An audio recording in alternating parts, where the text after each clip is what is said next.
Hello and welcome back to the Google chemistry. मैं आनंद सिंह चौहान आपका एक बार फिर से स्वागत करता हूं आपके प्यारे यूट्यूब चैनल गूगल केमिस्ट्री पे। तो बच्चों, आज का ये मेरा सेशन होने वाला है सॉलिड स्टेट का लेक्चर नंबर 2। आप लोगों ने जिन लोगों ने पहला लेक्चर नहीं देखा है तो सबसे पहले मैं आपसे रिक्वेस्ट करूंगा कि आप जाकर पहला लेक्चर जरूर देखें, तभी आपको ये आगे की चीज़ें अच्छी समझ में आएंगी। तो बच्चों, आज का सेशन आपके लिए बहुत ज़्यादा इंपॉर्टेंट है। क्यों इंपॉर्टेंट है? क्योंकि आज के सेशन से भी डायरेक्ट क्वेश्चन आपके हर साल एग्जाम में पूछे ही जाते हैं, और आज मैं सेशन में वो क्वेश्चंस भी लूँगा जो आपके एग्जाम में पूछे गए हैं, ताकि आपकी प्रॉब्लम्स भी साथ में क्लियर होती चलें और आपके मार्क्स भी अच्छे होते चले। ठीक है, तो आज में हम बात करेंगे किसके बारे में? जैसा कि आप हेडिंग देख रहे होंगे, solid based on the different type of bond. तो बच्चों, मैं एक बार थोड़ा सा रिकैप करा देता हूं कि पहले हमने क्या पढ़ा था। पहले लेक्चर में जैसा बच्चों हम लोगों ने पढ़ा था कि solid based on the different type of arrangement. हाँ जी, अरेंजमेंट पढ़ा था। तो अरेंजमेंट में हमने क्या पढ़ा था? अरेंजमेंट में हमने देखा था कि एक होता है क्रिस्टलाइन सॉलिड और एक क्या होता है? Amorphous solid. तो मैंने उसके बारे में आपको अच्छे से समझाया था कि क्रिस्टलाइन और एमॉर्फस में क्या डिफरेंस होते हैं। वहाँ पर मैं एक बार फिर से आपको रिकैप करा देता हूँ कि सबसे इंपॉर्टेंट पॉइंट आता है आपका एनिसोट्रॉपी। वो हमेशा क्वेश्चन में लगभग पूछा ही जाता है अल्टरनेट करके।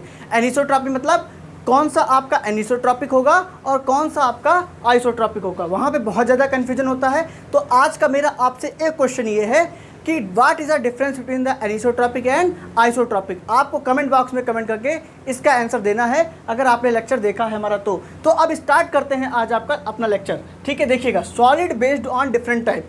तो अब जो डिफरेंट टाइप सॉलिड्स हमारे आते हैं वो डिफरेंट टाइप के बॉन्ड्स पे कैसे कैसे डिपेंड करते हैं, उनके बीच में अलग अलग बॉन्ड होता है, वो सॉलिड्स हमारे कैसे होते हैं। ठीक है, तो solid based on the different type of bond. ठीक, तो अब हम देखेंगे कि हमारे टाइप्स ऑफ सॉलिड कितने प्रकार के होते हैं।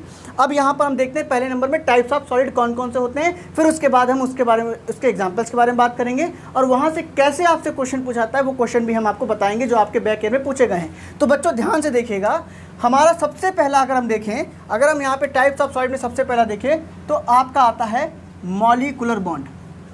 Molecular bond. अब आप कहेंगे मॉलिक्यूलर बॉन्ड, देखिए जिन सॉलिड्स में मॉलिक्यूलर बॉन्ड प्रेजेंट होता है वो आपका कौन सा होता है? मॉलिक्यूलर सॉलिड भी बोलते हैं। और क्या कह सकते हैं, उसके बीच में कौन सा बॉन्ड होता है? मॉलिक्यूलर। तो ये आपका सॉलिड का पहला टाइप हुआ जिसमें कौन सा बॉन्ड प्रेजेंट होता है? मॉलिक्यूलर बॉन्ड प्रेजेंट होता है। अगर हम कहें कि दूसरा टाइप का आपका सॉलिड कौन सा है, तो दूसरे टाइप का सॉलिड आपका वो होगा जिसमें, अब हम बात करते हैं कौन सा? आयनिक बॉन्ड प्रेजेंट हो। क्या प्रेजेंट हो? आयनिक बॉन्ड प्रेजेंट हो। ठीक है, तो इसे क्या बोलेंगे हम? इसे हम क्या कह सकते हैं? इसे हम कह सकते हैं आयनिक सॉलिड। क्या कह सकते हैं बच्चों? आयनिक सॉलिड। इसे क्या कह सकते हैं? Molecular solid. क्या कह सकते हैं? Molecular solid. तो ये आपके टाइप्स ऑफ सॉलिड हैं on the basis of different type of bonds. अब और कौन सा होता है? और आपका तीसरा कौन सा होता है बच्चों? तीसरा आपका होता है कोवेलेंट बॉन्ड। कोवेलेंट बॉन्ड मतलब कोवेलेंट बॉन्ड जिनमें प्रेजेंट होता है वो आपका तीसरे टाइप का सॉलिड होता है। ठीक है, तो डिफरेंट टाइप ऑफ सॉलिड्स के बीच में जो अलग अलग टाइप के आपके बॉन्ड प्रेजेंट होते हैं हम उसके बारे में बात करेंगे, उसकी टेबल के बारे में बताएंगे कैसे आपसे क्वेश्चन पूछे जाते हैं। और अगर हम बात करें आपका, तो आपने सबसे पहला कौन सा देखा? मॉलिक्यूलर देखा, आयनिक देखा, कोवेलेंट देखा, और कौन सा हो सकता है? फोर्थ टाइप का आप कौन सॉलिड आता है? कौन सा सॉलिड आता है? Metallic solid. कौन सॉलिड आता है? Metallic solid. अब देखो बच्चों, मैंने यहाँ पे बॉन्ड लिखा है, इसका मतलब ये है कि कौन सा बॉन्ड प्रेजेंट है। तो इस बॉन्ड जो अगर बॉन्ड प्रेजेंट है आपका मेटालिक बॉन्ड, तो इसे क्या बोलेंगे? इसे बोलेंगे हम लोग मेटालिक सॉलिड। क्या बोलेंगे बच्चों? Metallic solid. और जिसमें आपका कोवेलेंट बॉन्ड प्रेजेंट होता है उसे क्या बोलेंगे? Covalent solid. क्या बोलेंगे? Covalent solid.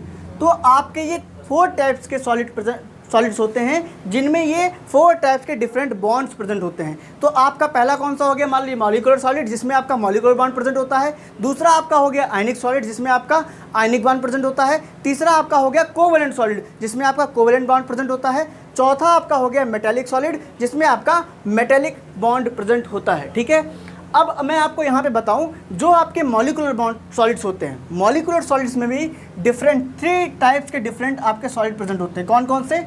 एक आपका पोलर सॉलिड होता है। कौन सा? पोलर सॉलिड होता है। दूसरा हम अगर बात करें नॉन पोलर सॉलिड होगा, नॉन पोलर सॉलिड। और इसमें हम थर्ड की बात करें तो हाइड्रोजन बॉन्डिंग सॉलिड। मतलब इसका मतलब ये हुआ कि जिनमें पोलर बॉन्ड प्रेजेंट होगा वो पोलर सॉलिड कहलाएगा, जिसमें आपका नॉन पोलर होगा वो नॉन पोलर सॉलिड कहलाएगा। तो ये इसमें मॉलिकुलर आपके जो सॉलिड्स होते हैं इसमें 3 टाइप्स के बॉन्ड प्रेजेंट होते हैं। अगर हम बात करें आयनिक में तो यहाँ पर जहाँ पर आपका क्या होता है, जहाँ पर चार्ज, जहाँ पे आयंस बन जाते हैं वो कैसे होते हैं, आयनिक बॉन्ड होते हैं।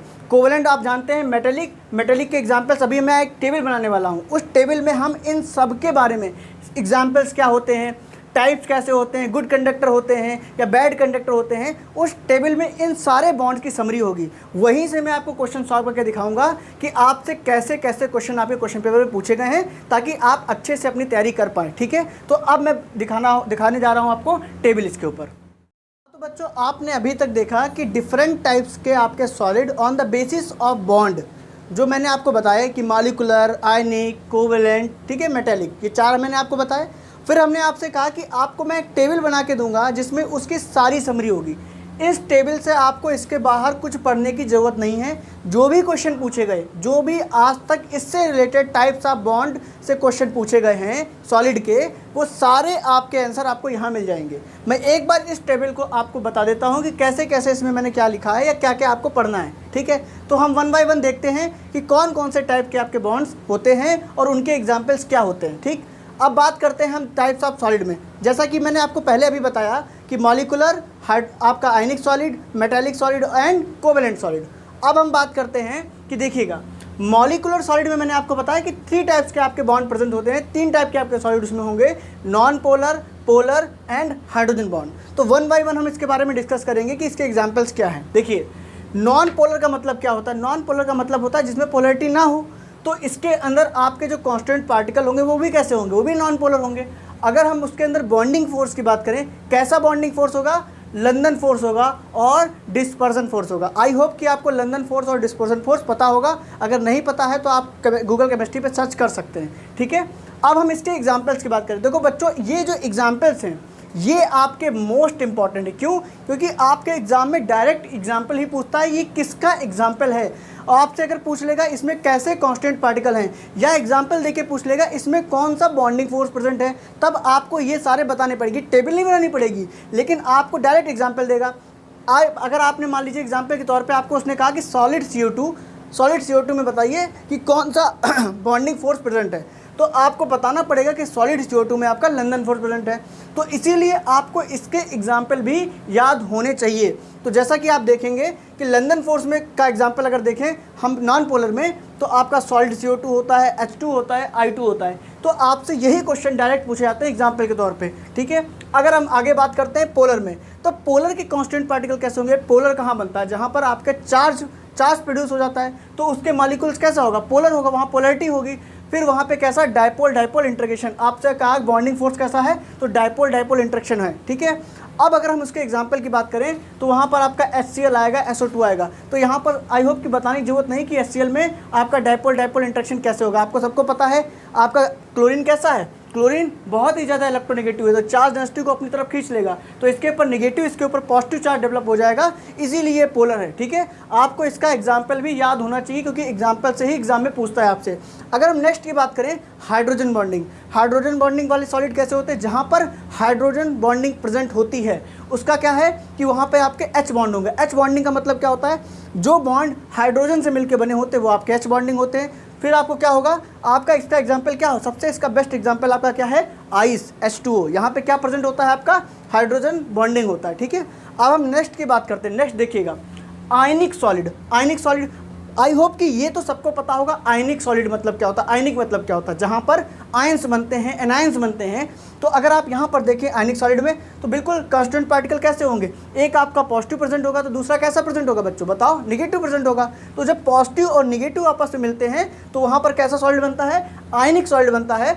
और वहाँ पर बॉन्डिंग फोर्स कैसा होगा, इलेक्ट्रोस्टैटिक होगा। सर ये इलेक्ट्रोस्टैटिक क्या, इसका मतलब क्या हुआ, देखो बच्चों, जब यहाँ पर एक पॉजिटिव और एक नेगेटिव आएगा तो इनके बीच में क्या होगा, अट्रैक्शन होगा। उसको हम क्या कह रहे हैं, इलेक्ट्रोस्टैटिक कह रहे हैं, क्योंकि वहाँ पे इलेक्ट्रॉन का मूवमेंट होगा। ठीक है, अब इसका एग्जाम्पल, अगर हम इसके एग्जाम्पल की बात करें तो इसका एग्जाम्पल क्या हो सकता है, बताओ बच्चों। इसका एग्जाम्पल हो सकता है NaCl, ZNS हो सकता है कि नहीं हो सकता? तो यहाँ पर क्या है, यहाँ पर आपके इनके बीच में क्या प्रेजेंट है, कैसा बॉन्ड प्रेजेंट है, आयनिक बॉन्ड प्रेजेंट है, क्योंकि आपका क्लोरीन कैसा इलेक्ट्रोनेगेटिव है, आपका ये मेटल लगा है, ये इलेक्ट्रोपॉजिटिव है, तो यहाँ पर क्या हुआ है, ट्रांसफर ऑफ इलेक्ट्रॉन्स हुआ है, इसीलिए इसके बीच में कैसा फोर्स है, इलेक्ट्रोस्टैटिक फोर्स है। हो सकता है आपसे क्वेश्चन में पूछ ले कि NaCl के बीच में कैसा फोर्स प्रेजेंट होता है, then you have to tell that the force present between the NaCl is electrostatic force, and which type of bonding, then you have to tell that the bonding is present ionic bonding, and which type of solid it is ionic solid। ठीक है, तो यहाँ से आपके कई question बन सकते हैं,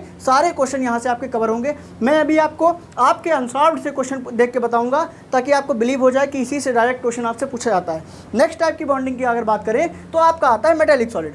अब मेटेलिक सॉलिड क्या होगा भाई, मेटेलिक सॉलिड का मतलब क्या है, जहाँ पर मेटल प्रेजेंट हो, जहाँ पर मेटल प्रेजेंट हो। यहाँ के लिए क्या होता है कि मेटल जो होते हैं, जो मेटल होता है ये आपका इलेक्ट्रॉन के क्लाउड में मेटल्स आपके सीडेड होते हैं, तो वहाँ पे कैसे आपका होता है, कौन सा होता है, मेटेलिक सॉलिड होता है। तो यहाँ पे मैंने लिखा भी है कॉन्स्टिट्यूएंट पार्टिकल्स में positive ions in sea of delocalised electron, मतलब जैसा कि आप मान लें एक आप वाटर का कंटेनर ले लें और वाटर कंटेनर में कुछ सीड डाल दें, तो ऐसे ही पॉजिटिव आयंस जो हैं, एक इलेक्ट्रॉन्स का मान लेते सी है, उसके अंदर आपके पॉजिटिव आयंस पड़े हुए हैं। ठीक है, अगर हम बात करें कि कौन सा फोर्स प्रेजेंट होगा, तो अगर मेटेलिक सॉलिड है कौन सा फोर्स होगा, इसके अंदर मेटेलिक बॉन्डिंग होगी।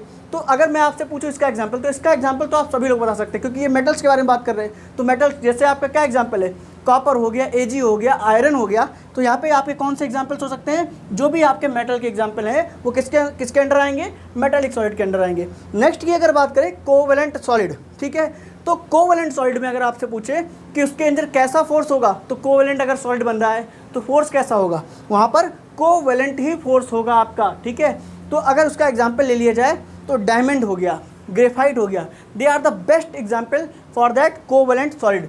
तो आई होप कि आपको ये टेबल समझ में आई होगी, इसीलिए मैंने ये टेबल बनाई ताकि आपको समराइज फॉर्म में पूरा अलग से कुछ याद ना करना पड़े, सारे क्वेश्चन यहाँ से कवर हो जाएं।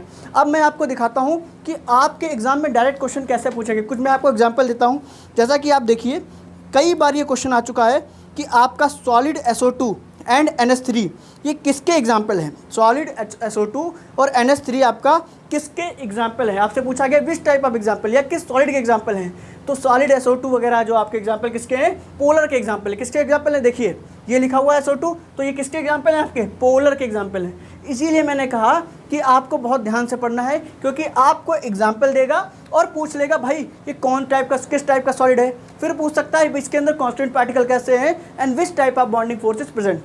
तो आपको बहुत ध्यान से पढ़ना है। आई होप कि ये आपको बहुत अच्छे से क्लियर हो गया होगा कि types of solid on the basis of different type of bond. ठीक है, अब हम इसके आगे बात करेंगे। क्या देखिए, हमने अभी तक क्या पढ़ा, डिफरेंट टाइप ऑफ अरेंजमेंट, तो वहाँ पे क्या था, क्रिस्टलाइन था, एमॉर्फस था। अब हमने क्या पढ़ा, डिफरेंट टाइप ऑफ बॉन्ड, तो उसके टाइप में आपने देखा सॉलिड कितने, आपके मेन 4 टाइप के सॉलिड आए।